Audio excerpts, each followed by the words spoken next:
28 साल बाद की समीक्षा।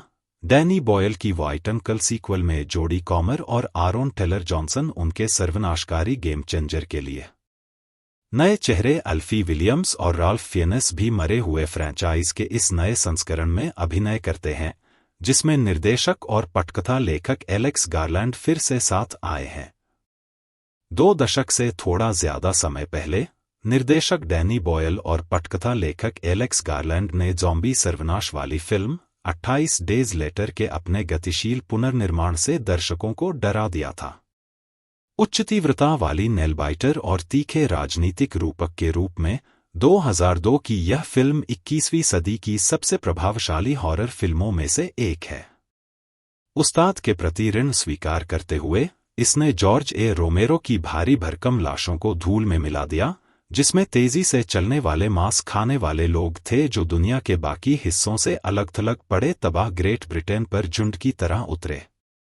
भावनात्मक रूप से आवेशित, दिल को छू लेने वाला और डूब जाने वाला नया सीक्वल 28 ईयर्स लेटर कई मायनों में उम्मीदों को तोड़ता है, खासकर एक 12 वर्षीय लड़के स्पाइक को, जिसे शानदार नवागंतुक अल्फी विलियम्स द्वारा भेद्यता और लचीलेपन के एक मार्मिक संतुलन के साथ निभाया गया है, निर्विवाद नायक बनाकर। यह फिल्म कोमल पारिवारिक नाटक, एक भावपूर्ण आध्यात्मिक सूत्र और धूर्त हास्य के नोट्स पेश करके एक सर्वाइवल थ्रिलर से आगे निकल जाती है।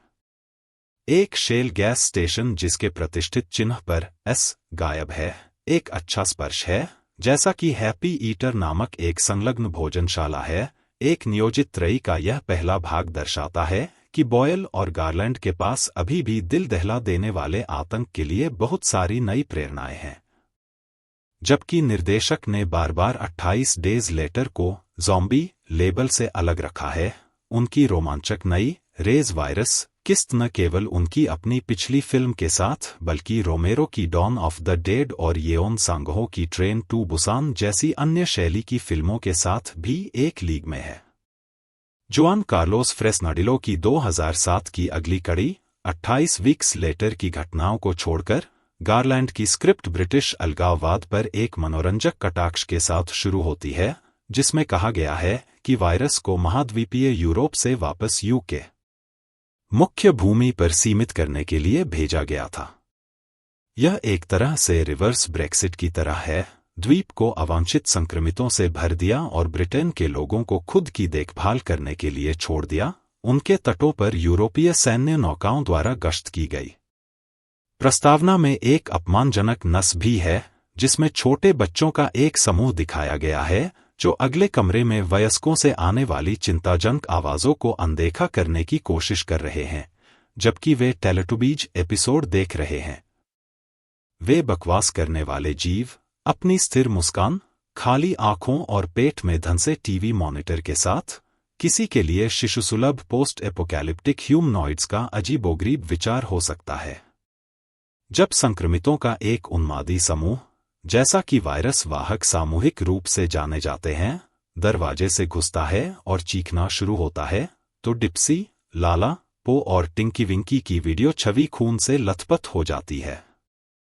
एक बच्चा, जिमी, भागने में सफल हो जाता है, पास के एक चर्च में भाग जाता है, जहां पता चलता है कि वह एक उपदेशक का बेटा है। उसका पादरी पिता स्पष्ट रूप से विक्षिप्त है, जो न्याय के दिन में घातक भीड़ का स्वागत करता है, लेकिन जिमी के कांपते हाथ में एक क्रूस को थमा देता है और लड़के से कहता है कि इसे हमेशा अपने पास रखो। यह एक पक्की बात है कि जिमी फिर से सामने आएगा। स्पाइक अपने माता-पिता, जेमी, आरोन टेलर जॉनसन और इसला, जोडी कॉमर, के साथ होली आइलैंड पर रहता है, जो इंग्लैंड के उत्तर पूर्वी तट से दूर एक भूभाग है, जो मुख्य भूमि से केवल कम ज्वार के समय पहुंचने योग्य एक मार्ग द्वारा अलग किया गया है। इसला को ज्यादातर ऊपर की मंजिल पर बिस्तर पर ही रहना पड़ता है। उसे एक अज्ञात बीमारी है जिससे उसे बहुत दर्द होता है और उसकी समझ में कमी आती है। जीवित डॉक्टरों या चिकित्सा उपचारों की कमी का मतलब है कि उसकी बीमारी को किसी न किसी तरह से अपना कोर्स पूरा करना होगा। किले की दीवारों के पीछे रहने वाले घनिष्ठ समुदाय के सदस्यों की भूमिकाएं निर्धारित हैं: किसान, शिकारी, मछुआरा, भोजन की तलाश करने वाला, बेकर आदि। उन्होंने पहले के समय की तर्ज पर एक समाज का निर्माण किया है जो अपनी चौकी से परे आधुनिक दुनिया के विकास से अछूता है।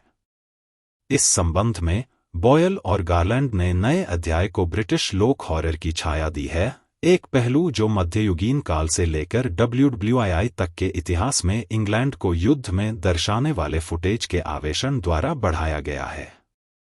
इसी तरह भगदड़ मचाते हिरणों के झुंड, ऊपर कौओं के झुंड और रुडयार्ड किपलिंग की 1903 की युद्ध कविता बूट्स का भयानक स्थान एक परेशान करने वाली आवाज में सुनाई देता है। हालांकि वह उस सामान्य उम्र से कुछ साल छोटा है जिस पर द्वीपवासी मुख्य भूमि पर अपना पहला अभियान शुरू करते हैं, जेमी ने फैसला किया कि स्पाइक पर्याप्त रूप से परिपक्व है और तीरंदाजी में कुशल है ताकि वह क्रॉसिंग पर उसके साथ जा सके और संक्रमित व्यक्ति को मार सके। समुदाय के उत्सवी विदाई समारोह में इसे एक महत्वपूर्ण संस्कार के रूप में पहचाना जाता है। हालांकि द्वारपाल स्पाइक को याद दिलाता है कि कोई भी बचाव दल या खोज दल उन उपनिवेशवादियों के पीछे नहीं भेजा जाएगा जो वापस लौटने में विफल रहते हैं। जबकि बचे हुए लोगों की जेबें समय में पीछे चली गई हैं, संक्रमित लोगों ने नए रूपों में विकसित होना जारी रखा है, द लास्ट ऑफ अस के कॉर्डिसेप्स म्यूटेंट के विपरीत नहीं।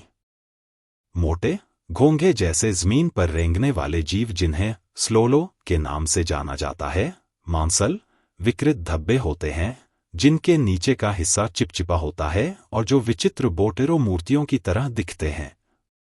मूल वायरस स्ट्रेन से परिचित संक्रमित अब जमीन पर भटकने वाले मांसल व्यक्ति हैं, जंगली और नग्न, उनके कपड़े बहुत पहले ही फट चुके हैं।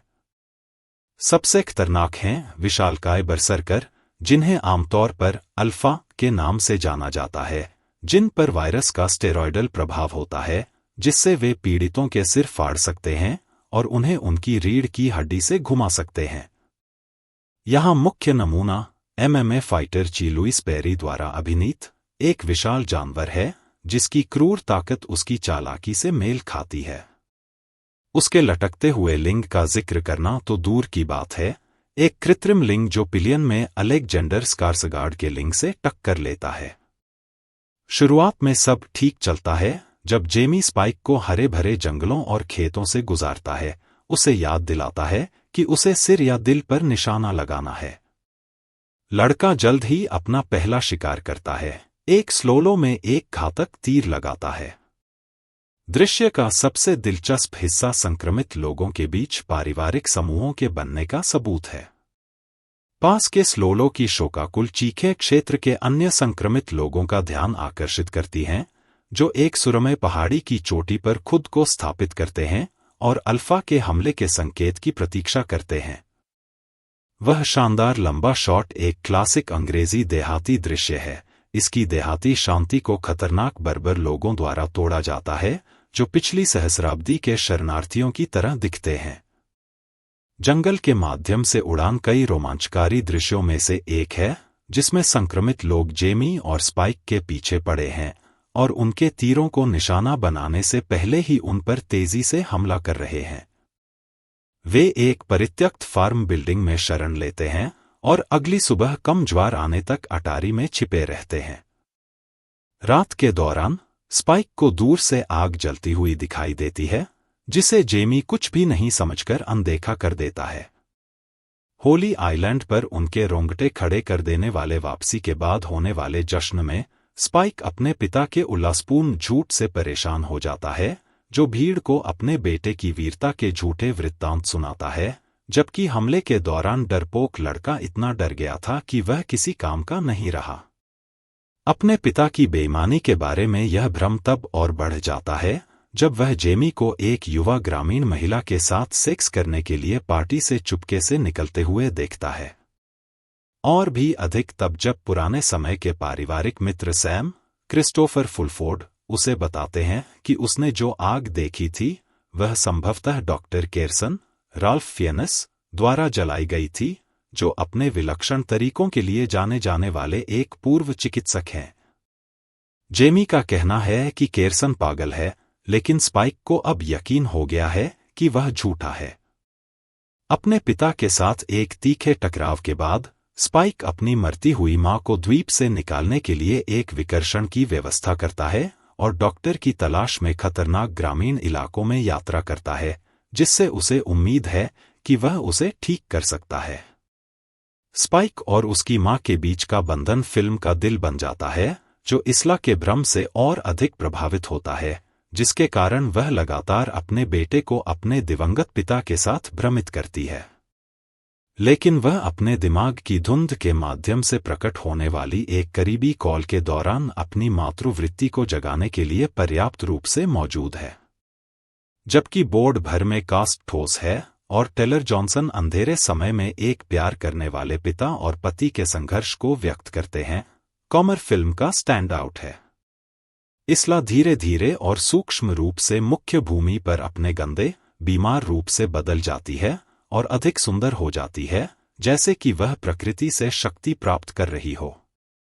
ऐसे मनोरंजक अंतराल हैं जिनमें वे युवा स्वीडिश नौसेना अधिकारी एरिक एडविन राइडिंग के साथ कुछ समय के लिए यात्रा करते हैं, जो स्कॉटलैंड के तट पर बर्बाद हुई एक गश्ती नाव का अंतिम उत्तरजीवी है। स्कॉच ऑन द रॉक्स, वह इसे मजाकिया अंदाज में कहता है। स्पाइक के लिए यह संदर्भ अजनबी के सेलफोन और नाइट विजन हेलमेट की तरह ही रहस्यमय है। एरिक इस बात पर अफसोस जताता है कि उसे डिलीवरी ड्राइवर होना चाहिए था, जो कि पहली फिल्म में सिलियन मर्फी के किरदार के साइकिल कुरियर के पेशे की याद दिलाता है। शायद सबसे बोल्ड सीन एक ट्रेन के डिब्बे में होता है, जहां इस्ला संकट में फंसे एक संक्रमित की मदद के लिए आती है, अनजाने में अल्फा को उनकी मौजूदगी के बारे में सचेत कर देती है। 28 ईयर्स लेटर का एक मुख्य लाभ यह है कि यह कभी भी केवल व्यावसायिक कारणों से सिद्ध सामग्री को फिर से देखने के लिए एक निंदनीय प्रयास की तरह नहीं लगता है। इसके बजाय फिल्म निर्माता एक ऐसी कहानी पर लौट आए हैं जिसकी आज के गंभीर राजनीतिक परिदृश्य पर रूपकात्मक टिप्पणी पहले से कहीं अधिक प्रासंगिक लगती है। भविष्य की किश्तों के लिए दिलचस्प कथा निर्माण खंड लगाए गए हैं, जिसका मतलब है कि वे जल्दी नहीं आ सकते।